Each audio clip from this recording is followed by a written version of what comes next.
mo sa mundo? Sakit lang gusto. Hindi naman. Galing lang sa ulang kahapon.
Baba daw si Luis.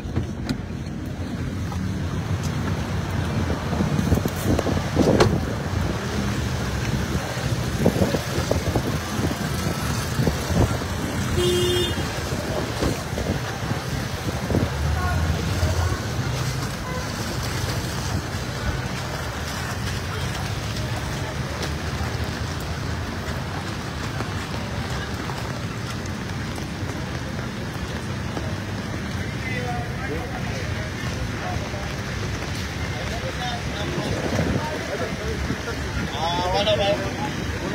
Tapos siya yung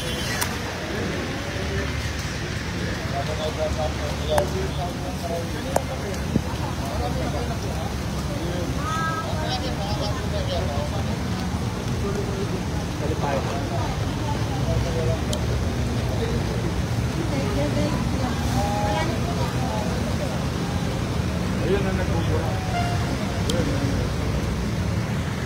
Diretso ka.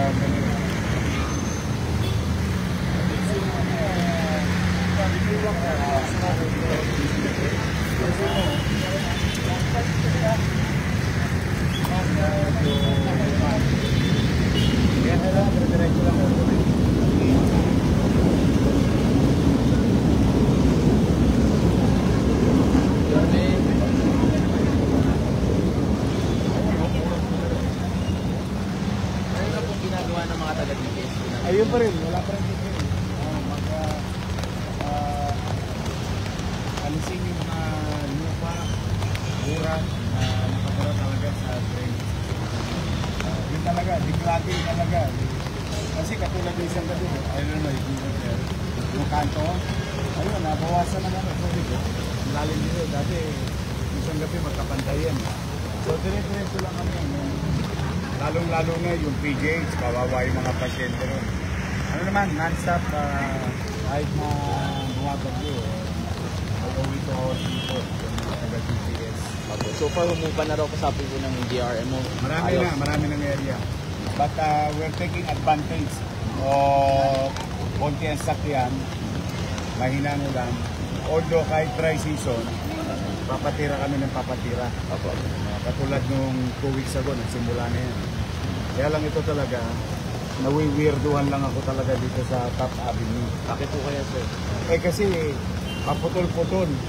May baha, may walang baha, patalon-talon. So, isa-libot mo ito pagka titingnan mo. So, kaya yung mga area, persistent yung pagbaha, talagang pinabubuksan ko kahit na very challenging. Maawan Diyos.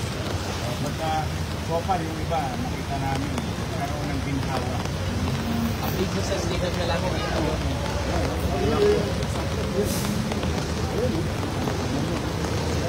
Malalaman mo may burak talaga.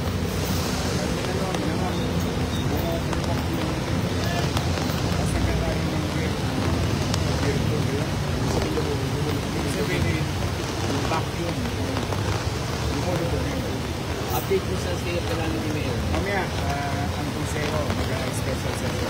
Tawag ko sa special session. If ever po ma-approve po yun, ano nangyayari sa May malaking bagay yun, lalo na sa mga barangay. 896 barangay. They get access to respective kalapit na pa. May tulong sa mga kababayan namin sa Luzon. Same thing with the city bank. Ano-anong mga tulong po sir na pwede asahan po natin? Pagkain, ilang bahay, walang hanap buhay, kumukod sa gastos, ilang araw na halos walang pasok. So, many things. Malaking bagay. Kung lahat ng 896 barangay will do the same in synchrony, at least itsan man lang yung hirap na dinaranas ng ating mga pamilya Manila. Sir, in case na bukas po ganito pa rin po yung panahon. Tuloy-tuloy pa rin kami. Nakaready pa rin tayo. Pero ngayon, out of 22 na evacuation site, 20 na lang. Out of 3,000, 2,000 plus na lang individuals na tangan-tangan ng munisip. So, okay naman. Talagang hopefully lang tumigil na nila. But just the same, the city government will stop. Thank you. Hi, sir. Si Mads. Hi, sir. Sir, yung declogging operations po natin, tuloy-tuloy lang po Yes, tayo. non-stop tayo. Kasi may mga areas na diniklar natin yung kasagsagan ng bagyo. Medyo nagkaka-epekto na ng maganda eh. So at nakikita mo, pag tinignan mo siya talaga, pag-angat mo yung pangbuhay at saka yung mga suction namin, nakita mo yung bura. So desiltation talaga maaaring nakatulong na mabilis ang humupay yung pagbaha. Sir, after ng top, ano po yung susunod natin? Marami pa. Well, it's gonna happen everywhere in the city. I think we found a way to at least mapabilis, mapababa ang pagtaas ng tubig. Pero talaga ito, I hope that DPWH will help Metro Manila, for that matter, to do desiltation. Marami kasi, katulad ng isang gabi, kita namin, natakpan ng asfalto yung mga imbornal. So, hindi na pa-pump out yung mga bura.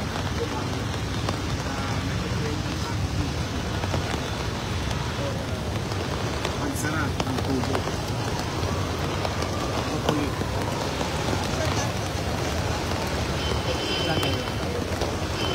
Sa pag-upungan natin ngayon, yung dati kong kinaunakasan natin na kanila. Pero ito na nga, instead of hulaan namin ng hulaan, ano ang problema.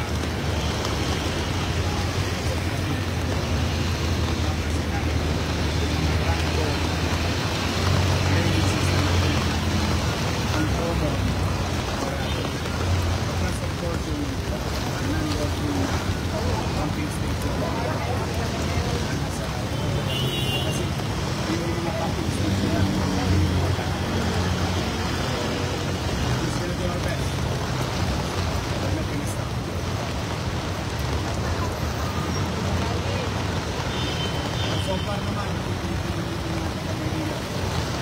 kahapon talagang malaking delay ng connection. So magkakaroon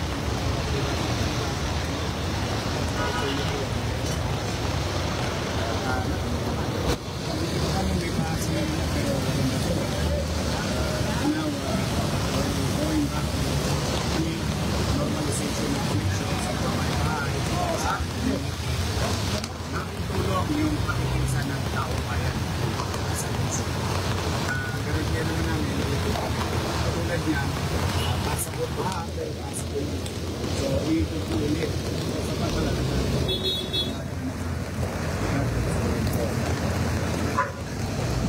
Ayan, sis. Thank you. Sako-sako tayo. Pag gano'n nga, salo. Buhang eh. Salo. Buhang to. Ay, marami ko yung isang araw. Naka-alas sa gabi.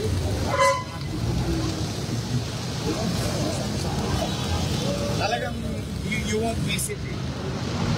Nakakagod ng ano. So, just imagine, let's just say, isang sako buhang. Ha? Black yung training.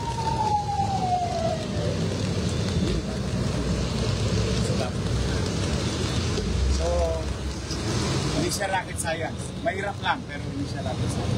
So, tuloy-tuloy, sir. Everyday po yan, sir. No? Oh, di ba? Oh, the least thing that we can do is really to confront it. We don't want to point fingers. The local government will address it. Our own little bit. With whatever resources that we have. I'm just grateful as a DPS sa City Engineering. And of course, other agencies, MMDA and DPWH. Best effort. Thank you, sir.